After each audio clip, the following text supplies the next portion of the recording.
जिंदगी खुदा की नेमत है, इसकी कद्र जाने। किसी की भी हो ये, आओ इसकी हिफाजत करें। आज की तेज रफ्तार जिंदगी में मदद का हाथ बढ़ाएं। जब भी हो मुश्किल में कोई, उसको फौरन इमदाद पहुंचाएं।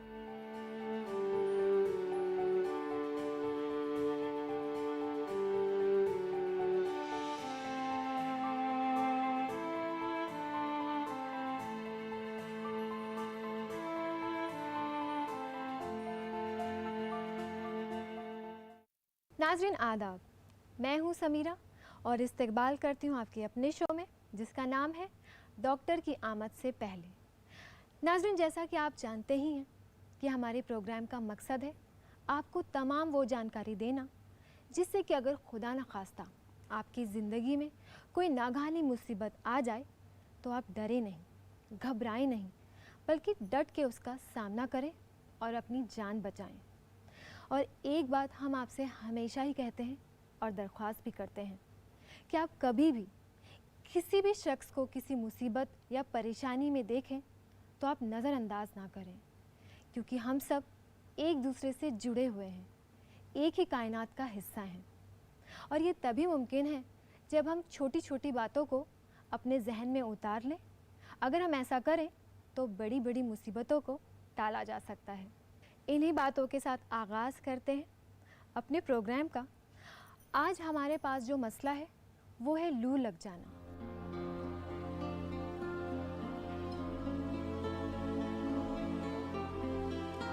देखिए, कोशिश हम लोग कर रहे हैं कि सीपीआर की नॉलेज हो पेशेंट्स को। जैसे सडन कार्डियक अरेस्ट हो जाए किसी को तो कार्डियोपल्मोनरी रिससिटेशन किया जाए, और उसको बाकायदा हमारे एक डॉक्टर हैं वो काफ़ी जगह जाके समझाते हैं, डमी पे प्रैक्टिस कराते हैं लोगों को। एक तो इसकी नॉलेज होनी चाहिए।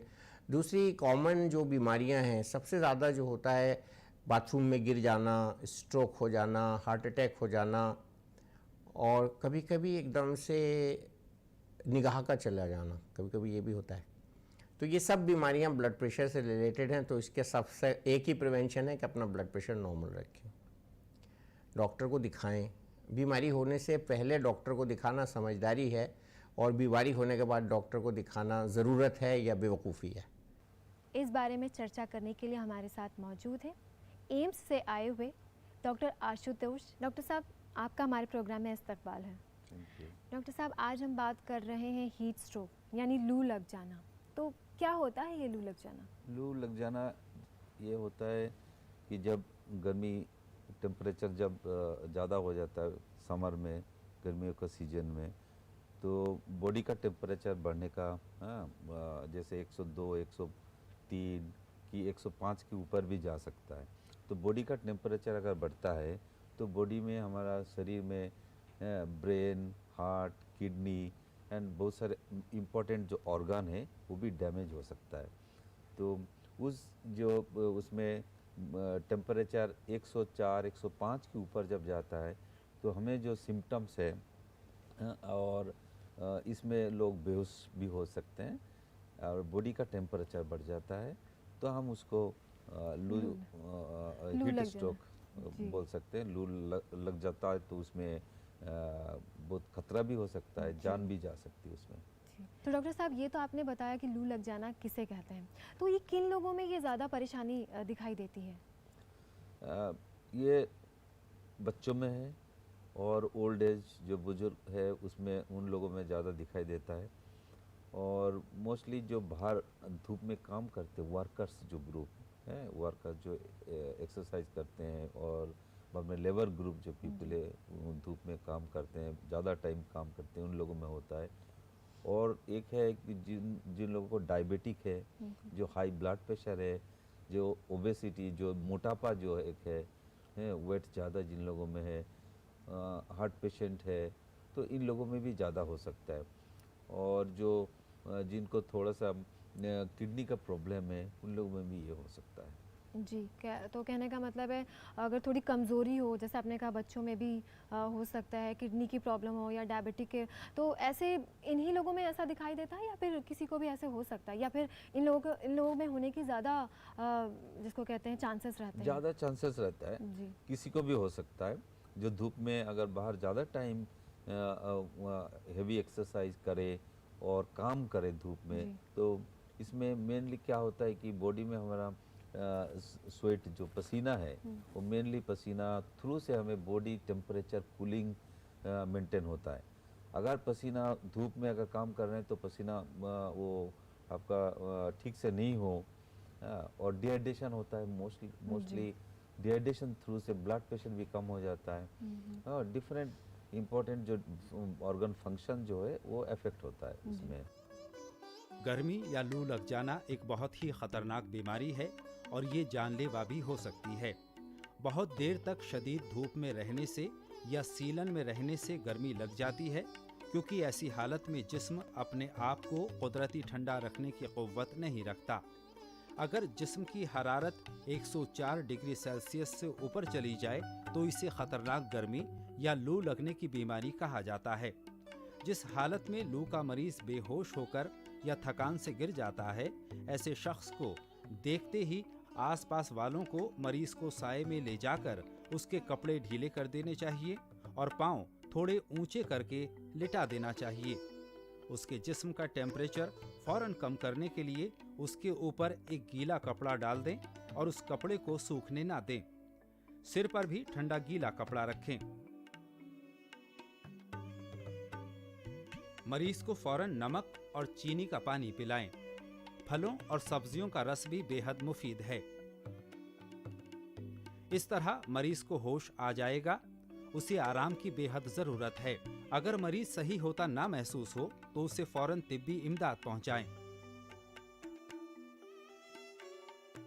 मतलब जिस्मानी अगर ज़्यादा काम हो रहा है, जिस्म से ज़्यादा काम किया जा रहा है, ज़्यादा काम लिया जा रहा है, या फिर पानी की कमी हो गई, तो ये सब भी वजह हो सकती है इसकी। क्योंकि इसमें मोस्ट इम्पोर्टेंट जो सबसे ज़्यादा इम्पोर्टेंट जो चीज़ है डिहाइड्रेशन, पानी की कमी। शरीर में जो पानी की मात्रा अगर कम हो तो वो हीट स्ट्रोक होने का चांसेस बहुत बढ़ जाता है। और स्वेटिंग जो है, स्वेटिंग होना ज़रूरी है।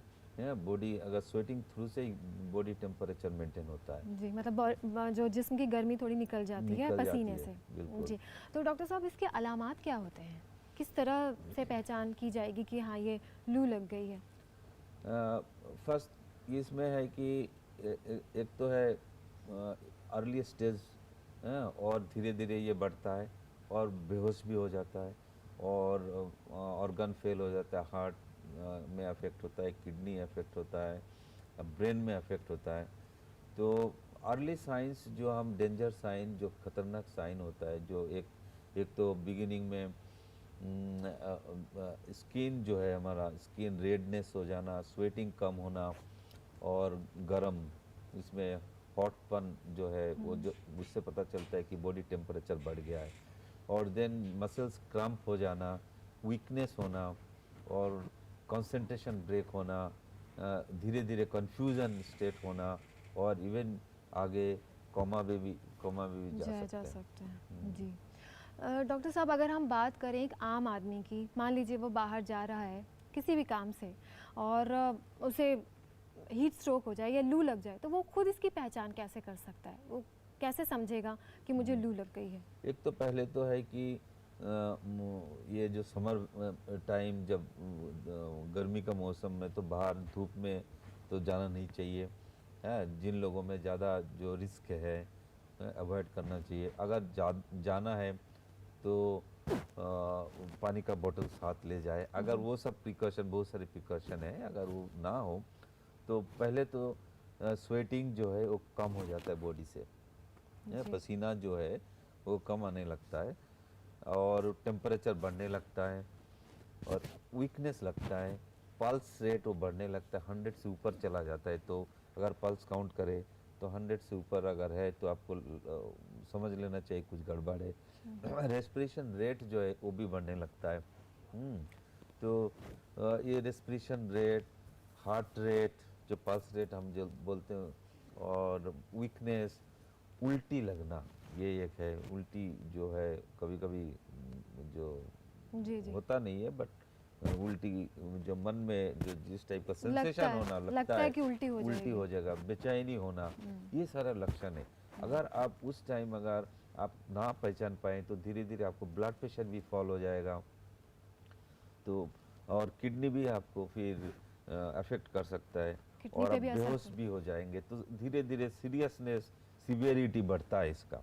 जी तो अगर हम पहले ही पहचान ले कि हम हीट स्ट्रोक का शिकार होने जा रहे हैं और हीट स्ट्रोक मेरे अंदर ये सिम्टम्स डेवलप कर रहे हैं, तो इमीडिएटली आप उसको प्रिकॉशन करना चाहिए। जी डॉक्टर साहब, ये तो आपने बताया कि एक आम आदमी कैसे पहचान सकता है कि लू लग गई है। अगर वो पहचान ले कि हाँ लू लग गई है, तो फर्स्ट एड क्या होना चाहिए, हमें फ़ौरन क्या करना चाहिए? एक तो अगर पहचान में आ गया कि मेरे को खुद को ही पता चलेगा कि पानी की कमी हो रही है, कि बहुत टाइम से पानी नहीं पिया, और बाहर धूप में बहुत टाइम से मैं घूम रहा हूँ, काम कर रहा हूँ, और वीकनेस हो गया, पल्पिटेशन हो गया, तो इमीडिएटली उसको कोई पेड़ के नीचे, नहीं तो कोई शेड में, नहीं तो एयर कंडीशन घर अगर पास हो उसमें आ जाना चाहिए, और इमीडिएटली आपको पानी पीना चाहिए। मेन इम्पोर्टेंट होता है पानी, पानी की कमी, डिहाइड्रेशन। तो अगर ब्लड प्रेशर कम हो तो धीरे धीरे सीरियसनेस बढ़ेगा, तो इमीडिएटली हम पानी से उसको ब्लड वॉल्यूम मेंटेन करेंगे। तो ठंडा पानी पीना चाहिए। और सेकंड है कि बॉडी में अगर हेवी कपड़ा है क्लोथिंग से, तो उसको हेवी एक्स्ट्रा कपड़ा वो आपको निकाल देना चाहिए, ताकि वेंटिलेशन हो और स्वेटिंग जो है वो इजीली वो इवेपोरेट हो और बॉडी कूलिंग रहे। और मुंह हाथ पैर धो लेना चाहिए ठंडा पानी से। बॉडी में हाथ पैर में अगर आइस हो तो लगाना चाहिए, एंड उसमें फैन के नीचे बैठना चाहिए, ताकि तुरंत उसको इवेपोरेट हो पानी, अगर हाथ पैर मुंह में हो, और रेस्ट लेना चाहिए। जी अगर कुछ 15 मिनट देखिए, 20 मिनट देखिए, अगर ठीक नहीं हो रहे, धीरे धीरे सीरियसनेस बढ़ रहा है, तो हॉस्पिटल ले जाना चाहिए। जल्दी से जी। तो कहने का मतलब है बहुत ज़्यादा, जैसे हमें आपने कहा खुद से महसूस होगा कि प्यास, पानी की कमी हो रही है या गर्मी बहुत ज़्यादा लग रही है, तो फ़ौरन से हमें अपने आप को, अपने बचाना जिस्म को चाहिए। ठंडी जगह पर लेकर ठंडा जाना जगह चाहिए, में, ठंडा पानी पीना चाहिए। अगर चलते चलते सड़क पे, कोई बस पे, मार्केट पे, किसी कोई अगर हीट स्ट्रोक किसी को हो गया तो वो बेहोश हो गया, जी एक तो होता है सडन बेहोश हो जाना, वो भी होता है, तो उसको कैसे हम टैकल करें। इमीडिएटली उसको भी शिफ्ट करना चाहिए कोई छाँव में, अच्छी जगह पे लेना, और उसका भी कपड़ा आपका जितना भी हो उसको निकालिए, स्प्रे करना चाहिए पानी, बॉडी पे स्प्रे करिए। अगर वहाँ पे फैन नहीं है तो कोई भी पेपर लेके उसको हवा देना चाहिए, ताकि इमीडिएट उसको जो पानी है इवेपोरेट हो, कूलिंग हो।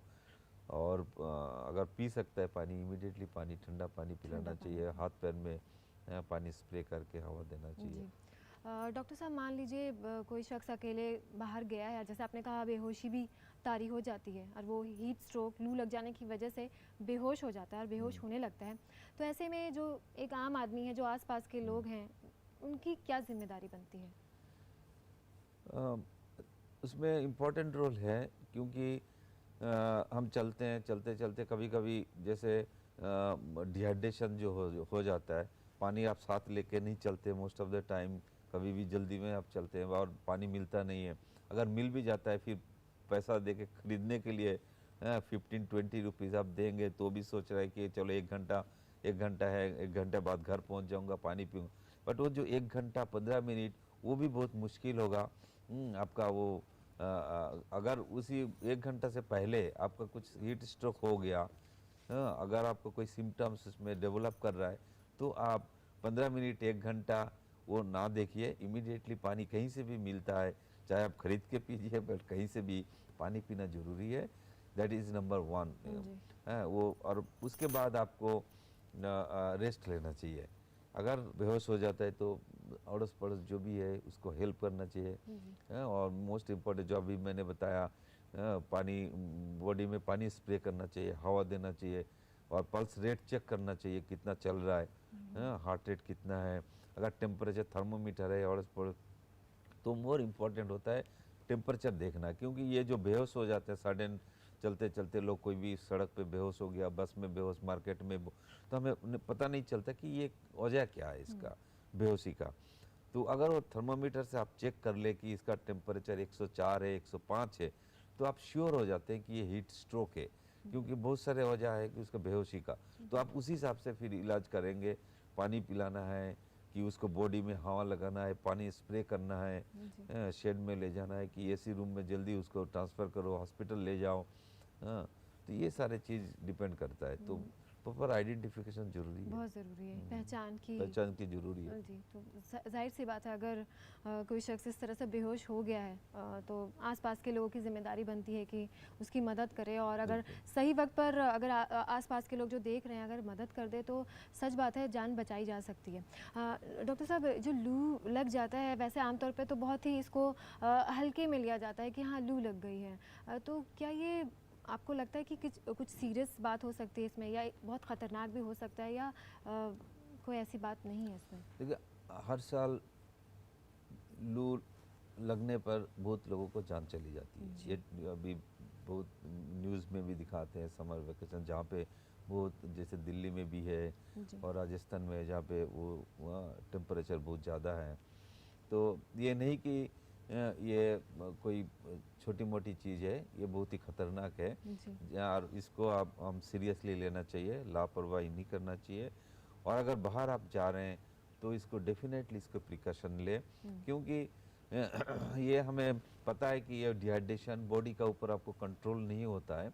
जब बाहर जाते हैं टेम्परेचर, बाहर आउटसाइड टेम्परेचर वो आपको रेगुलेट करती है। स्वेटिंग आपका जो है वो कभी स्वेटिंग मात्रा, जो पसीना जो है वो बढ़ता है, कभी कम होता है, तो बॉडी का वॉल्यूम के ऊपर डिपेंड करता है, ब्लड प्रेशर के ऊपर डिपेंड करता है। तो आपका ये अगर बॉडी का जो फ्लूइड लेवल अगर सही ना हो, शरीर में आपका अगर फ्लूइड कम हो, पानी का मात्रा कम हो, तो आप डिहाइड्रेशन हो जाएंगे।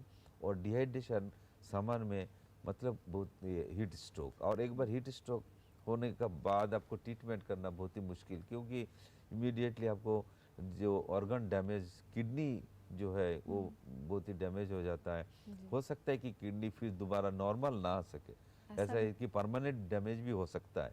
और डायलिसिस भी फर्दर लाइफ में वो डायलिसिस पे भी जिंदा रहते हैं। तो ये बहुत ही खतरनाक चीज़ है। इसको हमें इनिशियल स्टेज में अगर पहले हम पहचान ले, होने से पहले, सीरियस होने से पहले, कोमा स्टेज जाने से पहले, ब्रेन में इफेक्ट होने से पहले अगर हम इसको पहचान ले तो हम उसको रोक सकते हैं, खतरे को टाला जा सकता है, टाला जा सकता है, जान बचा सकते हैं। तो डॉक्टर साहब, ऐसे क्या उपाय हैं जिससे हीट स्ट्रोक हो ही ना, लू ना लगे?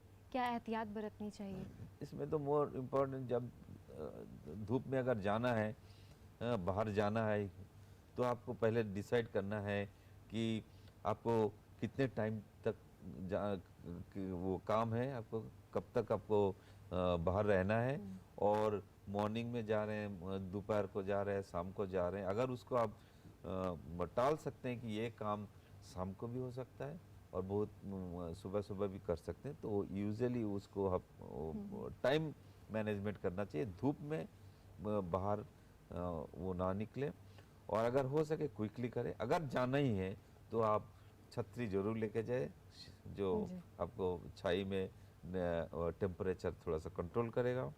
और ध्यान रखिए आपका कपड़ा पहनने का, वो जरूर लाइट होना चाहिए, और आपका कलर लाइट और जो हेवी ना हो, ताकि गर्मी के हिसाब से आप कपड़े पहनने चाहिए। लाइफस्टाइल थोड़ा चेंज करना चाहिए, और पानी का बोतल जरूर लीजिए साथ, क्योंकि आपको किसी भी टाइम ज़रूरत पड़ सकती है। और मोर इम्पॉर्टेंट उसमें भी है कि पानी का प्लेन पानी, अगर आप ज़्यादा टाइम जा रहे हैं तो उसमें आपको जो ORS है, जैसे डिहाइड्रेशन को रोकने के लिए ओरल रिहाइड्रेशन सॉल्यूशन एक टाइप का होता है, जैसे 4-5 चम्मच चीनी और नमक मिला के और नींबू डाल के बोतल में आप ले जाए तो आप इसको प्रिवेंट कर सकते हैं। और अगर आप टाल सकते हैं कि दोपहर को ना जाए ना तो निकला जाए। ना निकला जाए तो वो सबसे बेटर तो अगर होगा। जब हम अपनी लाइफस्टाइल की बात करते हैं कि हमें अपने लाइफस्टाइल में क्या तब्दीलियां लानी चाहिए, तो यही सारी बातें हैं जिनको अगर हम ख्याल में रखें। जैसे आपने बोला, बाहर जाएं, ज़्यादा तेज़ धूप है तो छतरी ले लें, एक बोतल पानी का रख लें अपने पास। पानी एक बोतल, आप कभी कभी एक बोतल से भी नहीं होता, क्योंकि हमें अगर 10-12 घंटा बाहर रहते हैं तो हो सकता है कि पसीना आपको, जैसे जो पसीना है 1 लीटर से ऊपर, कभी कभी 2 लीटर तक पसीना हमारा शरीर से बाहर आता है। तो आपको उसी हिसाब से आपको फिर पानी लेना पड़ेगा। एक बोतल से भी कभी कभी नहीं होता है। तो कहने का ये मतलब है कि हम जब भी निकल रहे हैं बाहर, तो हम ये देख लें कि हम कितनी देर के लिए बाहर जा रहे हैं, तो बिल्कुल। उसी के हिसाब से अपने इंतज़ाम जो है वो करके करें। जाएं, तो इस तरह की जो परेशानी है उससे बचा जा बचा सकता जा है। डॉक्टर साहब, अगर बुज़ुर्गों में इस तरह की परेशानी सामने आ जाए तो क्या ज़्यादा मसला हो जाता है, ज़्यादा परेशानियाँ हो जाती हैं? हाँ, बुजुर्ग और जैसे बच्चों में जी। ज़्यादा डिहाइड्रेशन, वाटर वॉल्यूम कम होता है, ब्लड प्रेशर, तो डिहाइड्रेशन उन लोगों में ज़्यादा है। बुजुर्ग में डायबिटिक पेशेंट हो तो उनमें भी स्वेटिंग, जो ग्लैंड है, स्वेट ग्लैंड है, न्यूरोपैथी, नर्वस सिस्टम इफेक्ट होता है, तो स्वेटिंग जो है वो भी जो इम्पेयरमेंट होता है, कंट्रोल नहीं होता है, तो ओल्ड एज में भी वही होता है। अब अगर उसमें ओल्ड एज में जो बुजुर्ग, डिहाइड्रेशन एक मेन इम्पॉर्टेंट है। अगर हो जाए तो किडनी और हार्ट डैमेज होने का ज़्यादा चांसेस है। जी। और बच्चों में भी बहुत ही खतरनाक है।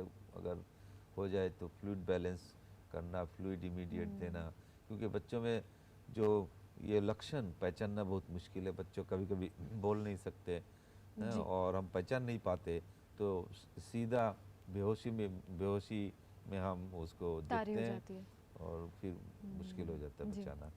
डॉक्टर साहब, जैसा कि हम जानते हैं कि मौसम का मिजाज अक्सर बदलता ही रहता है, तो ये तो हम जान ही रहे हैं कि गर्मी में, जैसे आपने कहा, गर्मी की वजह से होता है, तो क्या नमी भी इसकी एक वजह हो सकती है? जब माहौल में नमी सी छा जाती है, Yes. अजीब सी बेचैनी लगती है। या वो भी एक इम्पॉर्टेंट फैक्टर है। जैसे गर्मी में ही लू नहीं होता है, अगर ह्यूमिडिटी बढ़ता है, जैसे पानी का आर्द्रतापन जो इसमें एनवायरनमेंट में अगर हवा में बढ़ जाता है, जैसे बरसात के टाइम थोड़ा सा टेम्परेचर अगर बढ़ जाए, ह्यूमिडिटी बढ़ जाए, तो उसमें भी लू होने का चांसेस बहुत बढ़ जाता है, क्योंकि ह्यूमिडिटी जो है वो पसीना होने में थोड़ा सा वो होता है, और टेम्परेचर कूलिंग में बॉडी का टेम्परेचर जो स्वेटिंग है उसमें भी बाधा प्राप्त होता है, तो लू होने का चांसेस बढ़ जाता है जी। ह्यूमिडिटी जब जी। होता है बाहर। तो फिर उस केस में भी हमें वही उपाय करने पड़ते हैं, जो गर्मी के, जैसे गर्मी की हमने बात की कि थोड़ा सा अपने आप को हम ठंडा कर लें, थोड़ा उस तरह से पानी ज़्यादा पिएं, तो दोनों तरह का जब माहौल होगा तो दोनों में इलाज तो एक ही है। इलाज एक ही है। इलाज तो मोस्टली डिपेंड होता है कि डिहाइड्रेशन अगर है तो फ्लूइड देना है। जी। और अगर सीरियस डिपेंड करता है कि सीरियस स्टेज है, माइल्ड स्टेज है, अर्ली स्टेज है। कभी कभी जैसे अगर पहले हम पहचान ले तो पानी अगर फ्लूइड ले ले तो ठीक हो जाता है धीरे धीरे कंडीशन जो है, पल्स रेट, हार्ट रेट और रेस्पिरेटरी रेट, और जो आपको जो वीकनेस है, मसल्स क्रैम्प है, ये सब ठीक होने लगता है। अगर थोड़ा सा लेट स्टेज हो तो उसमें थोड़ा सा फिर मुश्किल होता मुश्किल है, बढ़ जाती है। पड़ सकता है, हॉस्पिटल आपको लेके जाना पड़ेगा। तो हॉस्पिटल में हमारा डिफरेंट वेज ट्रीटमेंट होता है। सीरियस पेशेंट का ट्रीटमेंट तब जब हॉस्पिटल में आते हैं तो वो लेट हो चुका होता है बहुत, और डैमेज हो चुका होता है, ब्रेन डैमेज कभी कभी, और किडनी डैमेज, मोस्टली डैमेज, क्योंकि ब्लड प्रेशर लो होने से किडनी में असर पड़ता है, जाता है। और यूरिन फॉर्मेशन बंद हो जाता है, जी। और किडनी फेलियर हो तो मतलब होता एक है। बीमारी से और भी बहुत सारी बीमारियां बढ़ सकती हैं और भी मुश्किलात आ सकती हैं। सख्त गर्मी से निढाल हो जाना, लू लगना एक संगीन बीमारी है और जिंदगी के लिए खतरनाक हो सकती है। असबाब: जिस्म को ठंडा रखने का निज़ाम जिस्म के दर्जाए हरारत को बनाए रखने में फेल हो जाना, जिसकी वजह है बहुत ज्यादा नमी, इंतहाई गर्मी, सूरज की देर तक तपिश। अलामात: जिस्म का दर्जाए हरारत 104 डिग्री फ़ारेनहाइट से ज्यादा, सर में दर्द, चक्कर आना, उलझन, भटकाव, थकान खुश्क गर्म जिल्द, तेज हल्की सांसें लेना, दिल की तेज धड़कन, पसीना न आना, ब्लड प्रेशर में उतार चढ़ाव, चिड़चिड़ापन, घबराहट, कोमा या बेहोशी की हालत। इब्तिदाई तिब्बी इमदाद, मुतासिरा को सायादार जगह में ले जाएं। गीले तौलिए से पोंछकर जिस्म को ठंडा करें। बगलों और जानों पर बर्फ का टुकड़ा रखें। पानी के साथ इलेक्ट्रोलाइट, फल या फिर सब्जी का रस देना चाहिए। मुतासिरा को आराम जरूर कराएं। एहतियात, ज्यादा गर्मी हो तो घर के बाहर की सरगर्मियों से बचें। अगर बाहर काम कर रहे हैं तो काफी मिकदार में मशरूबात का इस्तेमाल करें। बैरूनी सरगर्मियों के दौरान कसरत से जिस्म पर पानी का छिड़काव करें। शराब, कॉफी, सोडा या फिर अल्कोहल से बचें। हल्के वजन और हल्के रंग का ढीला लिबास पहनें। चश्मा पहनकर सूरज से अपनी हिफाजत करें।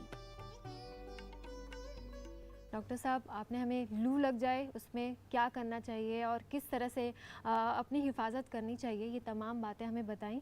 इसके लिए आपको बहुत बहुत शुक्रिया। तो नाज़रीन, आज हमने लू लग जाए इस मसले पर बात की। अगर लू लग जाए तो हम थोड़ी सी अगर एहतियात बरतें तो उसे ख़तरनाक होने से पहले ही रोका जा सकता है। थोड़ी सी बातें अगर हम अपने जहन में रख लें तो बड़े हादसे होने से ख़ुद को बचाया जा सकता है। नाज़रीन, जैसा कि हम आपको हर बार कहते हैं कि हमारे प्रोग्राम में बताई गई बातें सिर्फ़ और सिर्फ ये वो नुस्खे हैं जो डॉक्टर के आमद से पहले आप अपना सकते हैं। ये इलाज नहीं है। इलाज के लिए आपको डॉक्टर के पास ही जाना है और अपना मुकम्मल इलाज करवाना है। फ़िलहाल समीरा को दीजिए इजाज़त। अगले एपिसोड में होगी आपसे फिर मुलाकात। तब तक के लिए अल्लाह हाफ़िज़। ये महज फ़ौरी तिब्बी इमदाद के तरीक़े हैं जो ऐन मौके पर फ़ौरी मदद के तौर पर मरीज़ को दिए जाते हैं। ये तिब्बी इलाज का मुतबादिल नहीं है।